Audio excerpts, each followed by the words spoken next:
একটু এই দেখে মাটনের পুরো চর্বি চর্বি নাকি?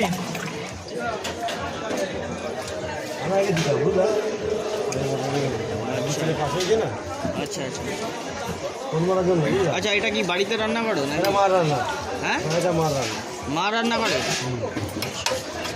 সব সারাদিনে এই পুরো এটা খালি হয়ে যায়? হ্যাঁ, তাও কটা পর্যন্ত চলবে মোটামুটি? আজকে অল্প করেছি, আজ এই বেলায় বসলাম, এই বেলা বসলাম, বুঝলে? আচ্ছা আচ্ছা, ওই বেলা বন্ধ ছিল। এই তো চর্বির একদম চর্বিটা একটু উঠিয়ে উঠিয়ে দেখাবে নাকি? দেখাও দেখি হালকা করে চর্বিটা। এটা হচ্ছে চর্বি, তাই তো? ফুড কালার মেলাও না তো? আচ্ছা, আমি বলছি ফুড কালার মেলাও না তো? এরপরে কি দিচ্ছ? এটা লেবু, লেবু দিচ্ছি, আর কাঁচা আচ্ছা কাঁচা লঙ্কা দেবে না? হ্যাঁ, আমারটা দেবে।